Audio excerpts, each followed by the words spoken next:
함께 보실 하나님 말씀은 신약성경 마가복음 9장입니다. 오늘 8월 9일 마가복음 9장을 낸 날인데 9장도 50절까지 길게 되어 있어서 다 읽진 않고요. 1절부터 13절까지만 함께 봉독하겠습니다. 신약성경 마가복음 9장 1절부터 13절까지 말씀, 신약성경 68쪽 전후를 보시면 되겠습니다. 1절부터 함께 봉독합니다. 또 그들에게 이르시되 내가 진실로 너에게 이르노니 여기 서 있는 사람 중에는 죽기 전에 하나님의 나라가 권능으로 임하는 것을 볼 자들도 있느니라 하시니라. 엿새 후에 예수께서 베드로와 야고보와 요한을 들이시고 따로 높은 산에 올라가셨더니 그들 앞에서 변형되사 그 옷이 광채가 나며 세상에서 빨래하는 자가 그렇게 희게 할 수 없을 만큼 매우 희어졌더라. 이에 엘리야가 모세와 함께 그들에게 나타나 예수와 더불어 말하거늘 베드로가 예수께 고하되 라삐여 우리가 여기 있는 것이 좋사오니 우리가 초막셋을 줄 때 하나는 주를 위하여 하나는 모세를 위하여 하나는 엘리야를 위하여 하사이다 하니 이는 그들이 몹시 무서워하므로 그가 무슨 말을 할지 알지 못함이더라. 마침 구름이 와서 그들을 덮으며 구름 속에서 소리가 나되 이는 내 사랑하는 아들이니 너희는 그의 말을 들으라 하는지라. 문득 둘러보니 아무도 보이지 아니하고 오직 예수와 자기들 뿐이었더라. 그들이 산에서 내려올 때에 예수께서 경고하시되 인자가 죽은 자 가운데서 살아날 때까지는 본 것을 아무에게도 이르지 말라 하시니 그들이 이 말씀을 마음에 두며 서로 문의하되 죽은 자 가운데서 살아나는 것이 무엇일까 하고 이에 예수께 묻자와 이르되 어찌하여 서기관들이 엘리야가 먼저 와야 하리까 하나이까. 이르시되 엘리야가 과연 먼저 와서 모든 것을 회복하거니와 어찌 인자에 대하여 기록하기를 많은 고난을 받고 멸시를 당하리라 했느냐. 그러나 내가 너희에게 이르노니 엘리야가 왔을 때 기록된 바와 같이 사람들이 함부로 대우하였느니라 하시니라. 아멘. 네, 감사합니다. 오늘 말씀 읽을 본문은 마가복음 9장입니다. 네, 계속해서 우리가 마가복음을 읽는데 복음서를 읽을 때 주의해야 될 것에 대해서 다시 한번 강조하고 말씀을 보도록 하겠습니다. 복음서에 보시면 예수님께서 행하신 여러 가지 기적과 이적, 행하신 일들이 자세히 기록되어 있습니다. 그래서 마음이 그 기적과 이사, 그것들이 오늘날에도 동일하게 일어났으면 좋겠다라는 기대를 갖고 읽기도 하고 또 그런 기적이 오늘날에도 나에게도 일어났으면 좋겠다라는 생각을 하긴 했지만 복음서가 그런 기적과 이적, 여러 가지 신기한 현상들이 오늘날에도 동일하게 일어나야 된다라는 것을 알려주는 그런 말씀이 아니라 다시 한번 말씀드리지만 예수님께서 그런 기적을 행할 수 있는 분이시다라는 것들을 기록한 것입니다. 그래서 복음서를 읽으면서 깨달아야 될 것은 예수님이 과연 누구신가, 예수님이 과연 어떠한 분이신가를 깨닫는 것이 중요하고 그분이 어떤 일을 행하셨는가를 발견하는 것이 핵심적인 사항이라고 할 수 있겠습니다. 그래서 그 기적들, 신비한 이적들, 환상적인 일들 그런 것들을 보면 마음이 뺏겨서 오늘날에도 일어났으면 좋겠다라고 하지만 그렇게 반복돼야 된다는, 꼭 반복돼야 된다라는 것을 말하는 것은 아니고 예수님께서 어떤 분이신지를 잘 소개해 주는 글로 이해해야 될 것입니다. 그래서 예수님께서는 그리스도시다. 예수님께서 구약에 예언됐던 그 메시아다라는 것들을 잘 깨닫는 것이 중요합니다. 많은 사람들이 잘못 이해할지도 모르지만 제자들을 통해서, 특별히 어제 말씀을 통해서 베드로가 그 예수님이 누구인지를 잘 밝혀주었던 것입니다. 예수님께서는 그리스도시다. 그리고 그리스도는 무엇을 하는 것인가?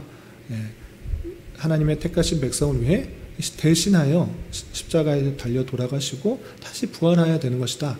이것들을 설명한 글이 복음서다. 이렇게 생각하시면 되겠습니다.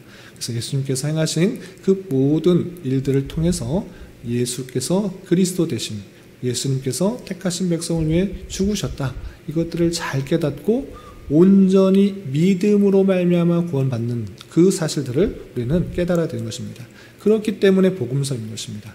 복음이 무엇입니까? 나의 힘, 나의 능력, 나의 어떠한 것으로 구원받는 것이 아니라 오직 내 죄를 대신하여서 하나님의 본체 되신, 하나님의 독생자 되신 예수 그리스도께서 사람의 모습으로 오시고 그 택하신 백성의 죄를 대신하여 십자가에 달려 돌아가심으로 말미암아 그 택하신 백성의 죄를 모두 대신하여 사해 주신 것이고, 또 그를 믿는 자마다 구원받는다라는 사실들을 알려주는 내용들이라는 것들을 기억해야 될 것입니다. 그런 자세로, 그런 큰 틀 안에서 그 복음서의 내용들을 해석해야 오해가 되지 않고 또 잘못 적용하지 않을 수 있다는 것들을 다시 한번 말씀드립니다. 그리고 9장에서도 1절부터 50절까지 다양한 이야기들이 많이 있습니다. 아침 시간에 그 내용들을 하나하나 다 풀어서 설명하기는 어렵고, 또 앞에 있는 변화사 사건과 제자들이 귀신을 쫓아내지 못한 그런 일들에 대해서 핵심적으로 좀 위주로 좀 설명을 하도록 하겠습니다. 9장 1절부터 13절까지 우리가 읽었는데 그 내용에는 어떤 내용들이 있는가라고 했을 때, 예수님께서 3명의 제자와 함께 높은 산으로 올라갑니다. 3명의 제자는 베드로와 안드레와 요한입니다. 3명의 제자가 특별히 예수님과 많은 곳을 함께 다니겠는데, 오늘 말씀에서도 그 3명을 데리고 높은 산으로 올라갑니다. 그 높은 산이 어딘지는 명칭은 나와 있지 않습니다. 어쨌든 높은 산으로 올라갔는데, 예수님께서 그곳에서 어떻게 되셨는가라고 할 때 옷이 아주 하얘졌습니다. 빨래를 통해서 전혀 나올 수 없는 그 정도의 아주 희어진 그 모습으로 변화된 사건이 있었던 것입니다. 많은 하나님의 예수님께서 그런 희어진 모습으로 광채가 나듯이 아주 밝은 모습으로 변화된 그 일들이 있었던 것입니다. 그런데 그 예수님만 그렇게 변화된 것이 아니라 그곳에 누가 있었는가? 가만히 보니까 2사람이 더 있었습니다. 그 사람은 엘리야와 모세였습니다. 구약 시대를 대표하는 인물이 누구인가라고 할 때 선지자의 역할들을, 하나님의 뜻을 잘 전했던 대표적인 2사람이 엘리야와 모세인 것입니다.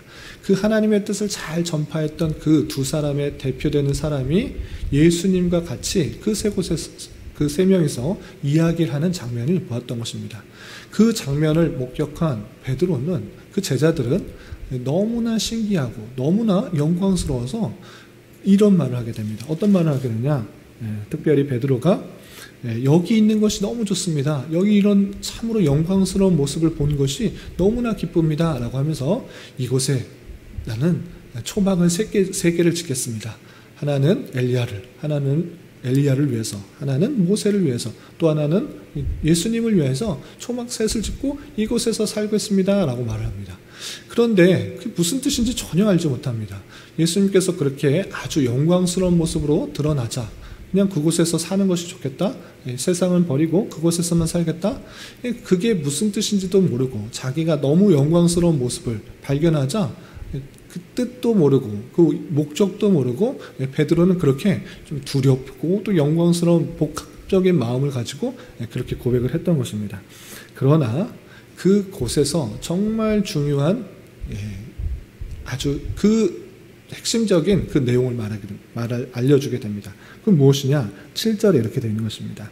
그 영광스러운 모습 속에서 어떤 소리가 들렸는가? 7절, 마침 구름이 와서 그들을 덮으며 구름 속에서 소리가 나되 이는 내 사랑하는 아들이니 너희는 그의 말을 들으라 하는지라 그랬습니다. 아주 중요한 것, 예수님이 누구신가를 아는 것이 중요하다라고 말씀드렸습니다. 복음서를 통해서 예수님께서 그냥 단순히 병을 고치는 사람이다, 또는 귀신을 고치는 사람, 귀신을 쫓아내는 사람이다, 또는 죽은 사람은 살리는 사람이다, 이렇게 기적을 행하는 사람으로 아는 것으로 그치는 것이 아니라 그것을 통해서 예수님이 누구인지를 깨닫는 것이 중요한데, 그것이 오늘 나와 있는 것입니다. 어제는 베드로의 고백 속에서 주는 그리스도시다, 주는 그 구약 속에 예언되었던 메시아다, 구세주다, 이것들을 밝혔는데 오늘은 그것에 그치지 않고 그 구세주가 하나님과의 관계에 있어서 어떤 분이신가를 잘 밝혀주고 있는 것입니다. 어떤 분이십니까? 이는 내 사랑하는 아들이다. 예수님은 성부 하나님의 아들이다, 독생자이다, 이 관계를 밝혀주고 있는 것입니다. 그러니까 하나님의 아들 예수, 이것을 잘 밝혀주고 있는 그 본문이라고 할 수 있는 것입니다. 그러니까 그 메시아 그리스도는, 예수 그리스도는 이 하나님과의 관계에 있어서 아들과의 관계로 묻혀져 있는 그 모습으로 우리는 받아들여야 되는 것입니다. 여기서 한 가지 주의할 것은 성부 하나님과 성자 하나님, 예수 그리스도가 아들과 아버지의 관계다라고 해서 예수 그리스도가 성부 하나님보다 못한가? 우리는 이제 인간의 해석에 있어서는 아버지와 아들이면 아버지는 힘이 있고 아들은 좀 약한 그런 관계로 생각하기 쉽습니다.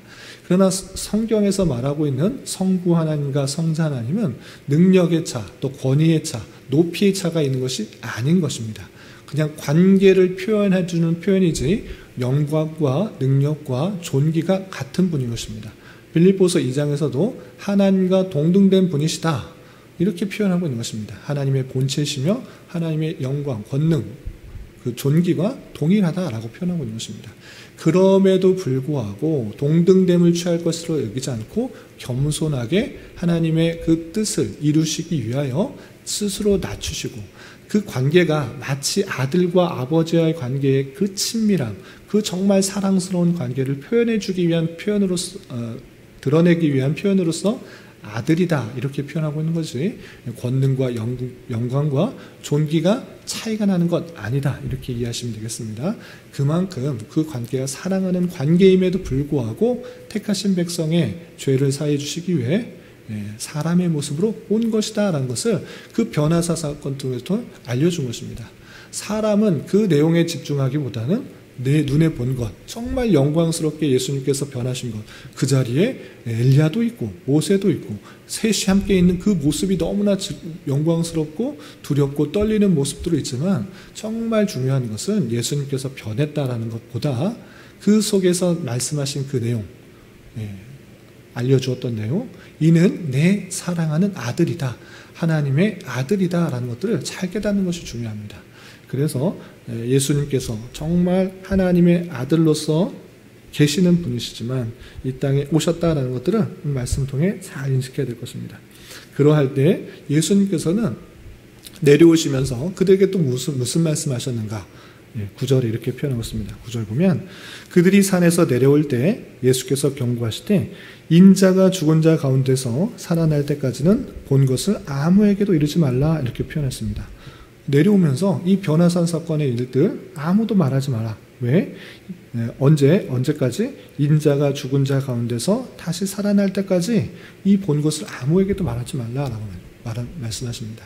왜 그렇게 말씀하셨는가? 이 신기한 일들을 자꾸 보여주시고 병 고친 것, 귀신 쫓아내신 것, 죽은 자 살아나신 것 자꾸 알려야지 예수님이 누구인지 알지 않는가라고 할 수 있는데 그것이 있어서 누차 지난주에도 말씀드렸지만 예수님께서 이 땅에 오신 것은 신비한 일을 보이고 또 귀신을 쫓아내는 일, 또 병을 고치는 일, 이것들을 보이는 데 있어서 그 표적과 이적들을 보였을 때 누가 믿는가라는 것입니다. 모든 사람이 그것을 보면 모두 믿는가? 그렇지 않고 바리새인과 서기관들, 마음이 완악한 자, 그 누룩이 있는 자, 그 죄악들에 있는 자들은 믿지 않는 것입니다. 쉽게 말해서 그 표적들을 보여도 하나님의 택하신 백성들은 믿음이 주어지지만 그렇지 않은 자에게는 믿음이 주어지지 않는 것입니다. 그러할 때 계속적으로 예수님께서 신비한 일을 행하셨다. 예수님께서 변화되셨다. 아주 영광스러운 모습으로 변화되셨다. 이런 일들을 자꾸 전하면 사람들은 어떻게 되느냐? 그 신비한 현상들만을 가지고 바라본다는 것입니다. 그것을 통해 무엇을 깨달아야 되는지는 전혀 관심 없고 예수님께서 신비한 모습으로 영광스러운 모습으로 저곳에서 변화되었다. 그렇게 되면 사람들이 또 한번 보여주십시오. 그 영광스러운 모습으로 변화되게 해주십시오. 다시 한번 엘리야와 모세를 좀 불러주십시오. 그런 일들만 하게 되는 것입니다. 그래서 참 의미를 깨닫기 전까지는 이 일들을 말하지 말라. 인자가 내가 죽고 나서 다시 살아나서 이 일들이 있을 때 비로소 그것들을 잘 전파해라. 그것이 무슨 의미인지를 잘 깨닫도록 그렇게 전하라 라고 교훈하고 있는 것입니다. 여기뿐만 아니라 지난주에도 살펴봤지만 오늘 말씀 또 좀 건너뛰어서 30절에도 이런 표현이 있습니다. 30절 말씀 먼저 보겠습니다. 30절 보면 그 사이에 어떤 일이 있었느냐? 예수님께서 어렸을 때부터 귀신 들린 자를 쫓아낸 일이 있었습니다. 그리고 나서 30절에 이렇게 말씀하고 있습니다. 30절 그곳을 떠나 갈릴리 가운데로 지날새 예수께서 아무에게도 알리고자 아니하시니 이라고 했습니다. 귀신 쫓아내는 일, 그 많은 사람들이 신비하게 예수님을 쫓아오고 또 귀신 들린 자들 다 찾아오고 능력을 행하시면 좋을 것 같은데 아무에게도 알리지 말라 이렇게 표현하고 계시는 것입니다. 왜 그런가? 31절에 또 이렇게 이유를 설명하고 계시는 것입니다. 이는 제자들을 가르치시며 또 인자가 사람들의 손에 넘겨져 죽임을 당하고 죽은 지 3일 만에 살아나리라는 것을 말씀하셨기 때문이라 라고 표현하고 있습니다. 이제 더 이상 이 갈릴리 지역에 있어서는 말하지 않겠다. 더 이상 드러내지 않겠다. 왜? 이미 인자가 사람들의 손에 넘겨져서 죽임을 당할 것이고 3일 만에 살아날 것이다 말했기 때문에 더 이상 기적을 행하지 않는다. 소문내지 말라. 아무도 얘기하지 말라 라고 표현한 것입니다. 이미 그 복음이 선포되었고 그곳에 하나님의 뜻이 전파되었기 때문에 또다시 기적을 베푸는 일들로 통하여서 사람들이 막 몰려오고 귀신 들린 사람 다 몰려오고 병든 사람 다 몰려오고 이렇게 되면 해야 될 일들 또 하나님의 때에 또 만나야 될 그 택하신 백성을 만나는 데 제한이 되기 때문에 이미 선포된 그 말씀 인자가 누구이고 어떤 일들을 당해야 되는지 그 선포되었기 때문에 이제 갈릴리로 지나갈 때 아무에게도 알리지 마라 나를 알리지 말라 이렇게 표현하고 있는 것을 볼 수 있습니다. 이 말씀을 통해서 예수님께서는 하나님의 아들이시오 또 그리스도, 메시아다라는 것들을 잘 깨달아야 될 것이고 그 메시아, 하나님의 아들이요 그 그리스도는 이 땅에서 많은 것을 취하려고 많은 것을 얻으려고 많은 인기와 존귀와 영광을 이 땅에서 받으려고 하시는 것이 아니라 하나님의 택하신 그 백성들의 죄를 사하시기 위해서 한 사람 한 사람 찾아다니면서 인격적으로 만나시고 가슴 아파하시고 어루만져 주시고 그를 회복시켜 주실 뿐만 아니라 궁극적으로 그 택하신 백성의 모든 죄를 대신하여 십자가 달려 돌아가심으로 말미암아 그 택하신 백성의 죄를 모두 사해 주시기 위해 오셨다라는 것들을 깨닫는 것이 중요합니다. 이렇게 계속적으로 사역을 했음에도 불구하고 그때 당시 세대의 사람들 심지어 제자들은 그것들을 온전히 다 이해하지 못한 것입니다.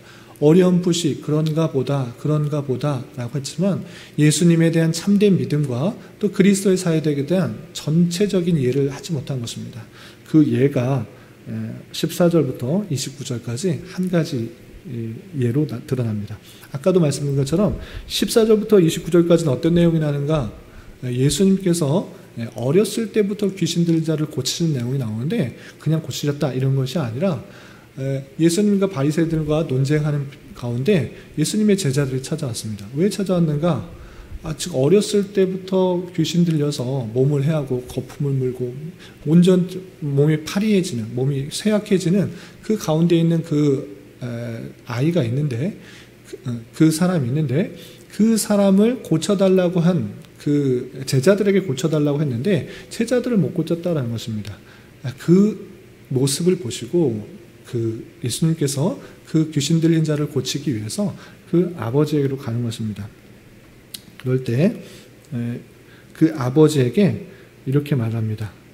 21절 보면 언제부터 이렇게 되었느냐라고 할 때 어릴 때부터 이렇게 귀신을 들렸다라고 하고 그 아버지는 예수님께 이렇게 말합니다.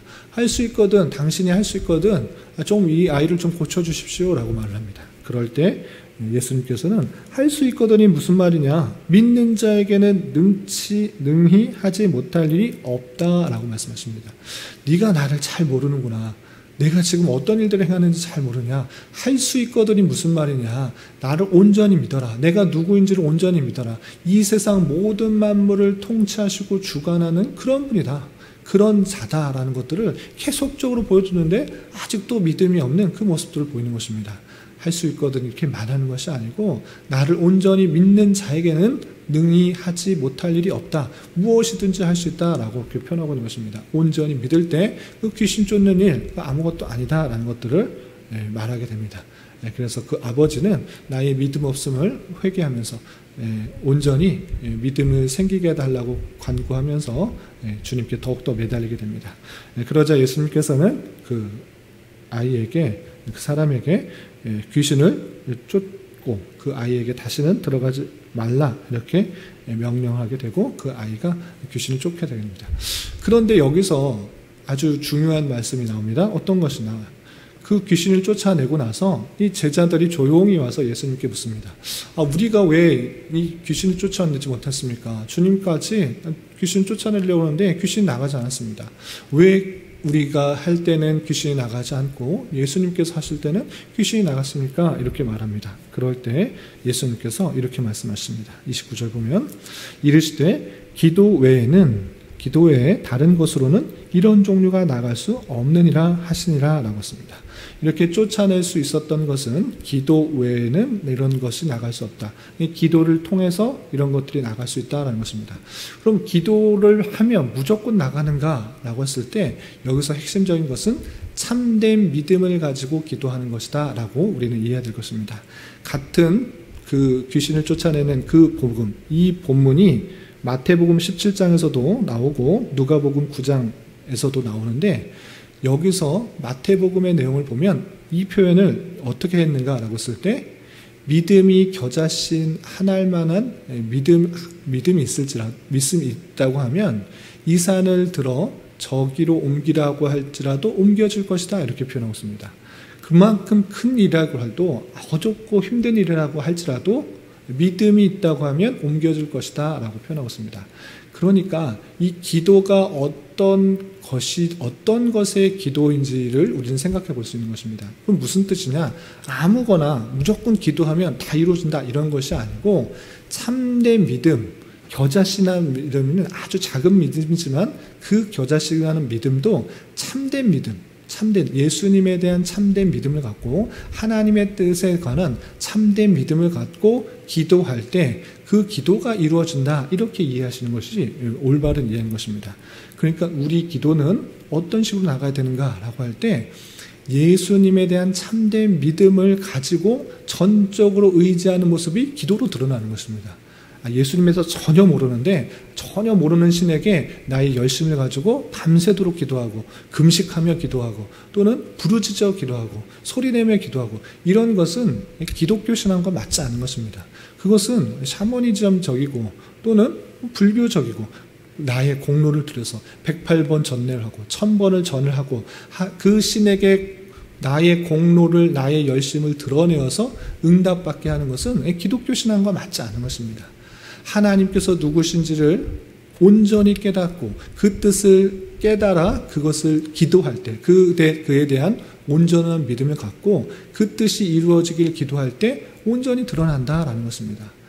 겨자씨 하나만한 아주 작은 믿음이 있을지라도 이 산을 들어서 저 바다로 또 이곳으로 옮기라 할 때 옮겨진다. 그것은 무엇입니까? 예수님의 참된 믿음이 있다고 하면 하나님 그 어려운 것도 힘든 것도 이루어지는 줄 알아. 그 뜻이 하나님의 뜻이고 하나님께서 원하시는 것이라면 그 기도를 통해서 응답된다라는 것들을 보여주는 것이다. 이렇게 이해하시면 좋을 것입니다. 그래서 예수님에 대한 참된 믿음은 어떻게 드러나는가? 기도로 드러나는 것입니다. 반대로 돌려서 말하면 그 기도의 참된 모습은 예수님을 온전히 믿고 또 하나님의 뜻을 온전히 믿는 것을 바탕으로 드러나야 하는 모습으로 드러나야 된다는 것입니다. 우리가 기도할 때 전혀 모르는 신에게 우리의 뜻을 강조하고 이루도록 하는 것이 아니라 내 뜻이 이루어지도록 하는 것이 아니라 하나님께서 선한 뜻을 가지고 계시고 하나님께서 원하시는 모든 것들이 있는 줄 알아 그 뜻이 이루어지길 기도할 때 그것이 오래 기도했기 때문이 아니라 또 밤새도록 기도했기 때문이 아니라 금식하며 기도했기 때문이 아니라 하나님의 뜻에 맞기 때문에 이루어진다. 하나님의 뜻에 맞기 때문에 온전한 믿음을 가지고 있었기 때문에 귀신이 쫓아나간다. 병이 나간다. 또 산이 들려서 바다로 던지든지 이쪽으로 옮겨지든지 한다. 그것이 하나님의 뜻이고 하나님에 대한 진정한 믿음 가운데 있었기 때문에 이루어진다라고 하는 그 말씀을 잘 깨달아야 될 것입니다. 우리의 기도가 참된 믿음을 가지고 하나님의 뜻을 간구하는 그런 기도가 되어야 될 것입니다. 이런 말씀의 교훈에 따라 오늘 하루 남은 한평생 힘있게 살아갈 수 있는 저와 여러분이 되시기를 진심으로 기원합니다. 기도하겠습니다. 하나님 아버지 감사합니다. 오늘 말씀을 통해서 예수님께서 누구신지와 또 그에 대한 참된 믿음이 어떻게 드러나야 하는지 교훈받았습니다. 이런 말씀을 대하는 자로서 예수님에 대한 이 지식이 온전하게 할 수 있도록 주님 인도하여 주시고, 또한 그분이 원하시는 것들이 무엇인지를 잘 깨달아 그분만을 참으로 의지하며 나아가게 하여 주시고, 그분의 뜻을 이루어드리기에 더욱 기도하며 나아가는 자 되게 하여 주시옵소서. 주님, 특별히 교회 내 육체의 질병과 연약함으로 병원의 치료를 받는 성도와 함께 하여 주시사 잘 견디고 온전히 회복되게 하여 주시며, 여러 가지 이유로 오랫동안 예배에 출석하지 못한 여러 지체들이 있사오니 그들의 상황과 마음을 열어주시고 또 함께 예배하며 교제할 수 있는 은혜 허락하여 주시며, 우리 교회에 보내주신 여러 세교들 가운데 함께 해주셔서 말씀을 통해 위로를 받고 힘을 얻어 주님의 교회에 잘 정착할 수 있도록 은혜를 더하여 주옵소서. 이 시간 각자 간절히 간구하는 기도 제목 주님께서 들으시고 가장 선한 것들로 응답하여 주시옵소서. 예수님의 이름으로 기도 올리옵나이다. 아멘.